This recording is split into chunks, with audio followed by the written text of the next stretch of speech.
இந்த சேருக்கு நீங்க உட்கார்ந்துக்கிற அழக பார்த்தா எப்படி இருக்கு தெரியுங்களா? எப்படி இருக்கு? ஒரு நிறமாச கர்ப்பிணியை வளைகாப்புக்கு உட்கார வச்ச மாதிரியே இருக்கு. கற்பிணியை வளகாப்பு உட்கார வச்சிருக்காங்க. வந்து மொய் செஞ்சுட்டு போ. ஆமா, இது மொய்யிலே இருக்குது பாருங்க. நான் ஏதோ வளையல் வாங்கிட்டு போயிருவோம், நம்ம பார்த்தா இது மொய்யிலே இருக்குது பாருங்க. ஆனா உண்மையிலே நடுவர்களே, நம்ம வந்து கார் விட்டு இறங்கணும்ல, இறங்கணும்னா ஒரு பச்சை பனியன் போட்ட பையன் அவனை தான் தேடிட்டே இருக்கிறாங்க. பச்சை பனியன் காணுங்க. பச்சை பனியன் போட்ட பையன் குடுகுடுன்னு ஓடி வந்தான் என்கிட்ட. ஓடி வந்து அக்கா பட்டிமன்றம் பேச வந்திருக்கீங்களா? ஆமாண்டா செல்லக்குட்டி அப்படின்னு. அந்த வெள்ளையா போறாரே கட்டையா குட்டையா அந்த மனுஷன் தான் நடுவரான்னு கேட்டான். ஏண்டா கருப்புங்கிற மறந்துட்டியடா? அந்த கருவாய் ஐயோ இல்ல நடுவர்களே, சாரி டங்கு இதாச்சு. அந்த கருப்பு பேரழகன் தான் நடுவர்ப்பா அப்படின்னு சொன்னேன். சொன்ன உடனே அந்த பையன் சொன்னா, அந்த கருப்பு பேரழகனை வாழ்த்தி பாடுவீங்களாக்கா அப்படின்னா. பாடுவண்டா செல்லக்குட்டி அப்படின்னு. எப்படிக்கா நீங்க பாடுவீங்க? நான் சொன்ன நல்லா பாடுவண்டா அவரை பத்தி அப்படின்னு. நான் ஒரு பாட்டு சொல்லி தரக்கா, நீங்க அவரை பத்தி பாடுங்க அப்படின்னா.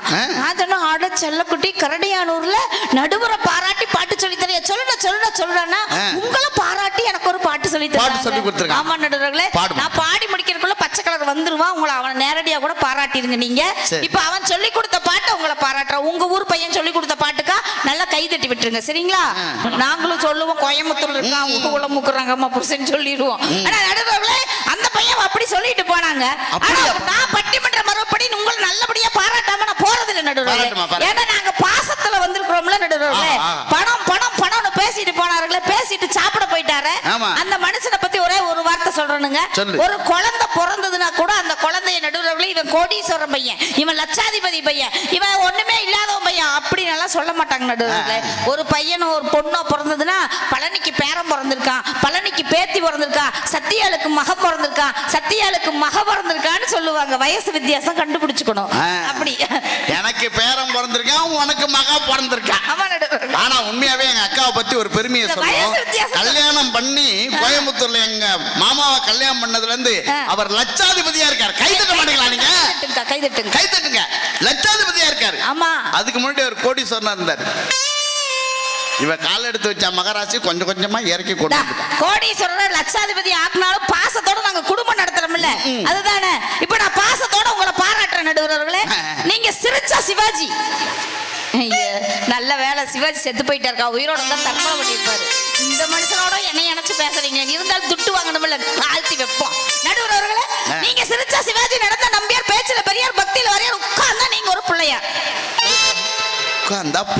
இல்ல வயிறு அந்த மாதிரி ஒரு சைஸ்ல வந்து சூடம் கொளுத்திட்டு போ. ஆமா நடுவர்களே, அப்புறம் தொப்புல நண்டு போயிடும். ஆனா நடுவர்களே, உண்மையாவே நடுவர்களே, தொப்புளோட நிறுத்திக்க. படத்துல வந்தது ஏதாவது பாராட்ட தெரியுது, அது உங்க பக்கத்துல ஒருத்தர் உட்கார்ந்து இருக்காரு நடுவர்களே, கண்ணாடி போட்ட மனுஷன். அந்த மனுஷனை பத்தி ஒரு உண்மை சொல்லி ஆகணுங்க. கோயம்புத்தூர்ல எங்க வீடு இவங்க வீடு பக்கத்து பக்கத்து வீடு தானுங்க. ஒரு நாள் சொன்னாரு, சத்தியா நான் விருந்து வச்சிருக்கிறேன், எங்க வீட்டுல வந்து ஒரு நேரம் சாப்பாடு சாப்பிட்டுட்டு போனாரு. மனுஷன் பாசமாத்தான்னு கூப்பிடுறாருன்னு நினைச்சிட்டு நானும் போயிட்டுனுங்க. போய் சாப்பிட்டு முடிச்சுட்டு இலைய எப்படின்னு சுருட்ட போன பாருங்க. சத்தியா இலைய சுருட்டாதேனாரு. நான் கேட்டேன், ஏன் தானே நான் சாப்பிட்ட இலையை நீங்க எடுக்க போறீங்களா அப்படின்னு. அதெல்லாம் ஒரு வெங்காயம் இல்ல, அந்த இலை கழுவிதான் அடுத்த வர பழனிக்கு சோறு போடணும் அப்படின்ட்டாருங்க. பழனிக்கு சோறு போடணும்? ஆமாங்க நடுவர்களே. இப்ப இலைய கழுவி ஊத்துன இலையில தான் நான் சாப்பிட்டிருக்கேன் நடுவர்களே. ஆனா உனக்கு முன்னாடி யார் சாப்பிட்டா தெரியுமா? அதுல அதையும் கேட்டேன். ஓடி வந்த நாய் சாப்பிட்டுச்சு. ஐயா அது பரவாயில்ல நடுவர்களே. ஐயா அததான் நீ சாப்பிட்டுருக்க. இலைய நாய் விட்டுட்டு போகாதுங்க, தின்னு போட்டு போயிடும். அதுக்கு அது பக்கத்துல இருக்கிற அப்படி பாருங்க. ஆனா இன்னும் மஞ்சுநாதம் வருவான் பாருங்க. அடேங்க அப்பா, என் வாயும் பெருசு என்னோட பேச்சும் பெருசுங்கிற மாதிரி பேசிட்டு போறதுக்கு நிப்பாருங்க. உண்மையாவே அந்த ரவி பத்தி ஒரு வார்த்தை சொல்லியா கொண்டு. இந்த ரவி சொன்னா அப்படி, ஏக்கா ஊர் ஊரா பட்டிமன்றம் போறையே, பெருந்தரம் வந்தேன்னா ஒரு நாள் தம்பி வீட்டுக்கு வந்துட்டு போலாம்ல. எங்களுக்கு போலப்பே இதாக்கா, எந்த ஊருக்கு போறோமோ அந்த ஊருக்கு நம்ம பட்டிமன்ற பேச்சா இருந்தா அவங்க வீட்டுக்கு போயிருவோம். ஒரு நேரம் சாப்பாட்டு செலவு மிச்சம்னு போயிருவோம். நான் என்ன பண்ணுங்க, பெருந்துறைக்கு போயிட்டு நடுவர்களே. போன உடனே இந்த பையன் என்னை பார்த்தோன்னா வாக்கா வாக்கா வாக்கா வாக்கான்னு பிரியாணி செஞ்சு போட்டுச்சுங்க.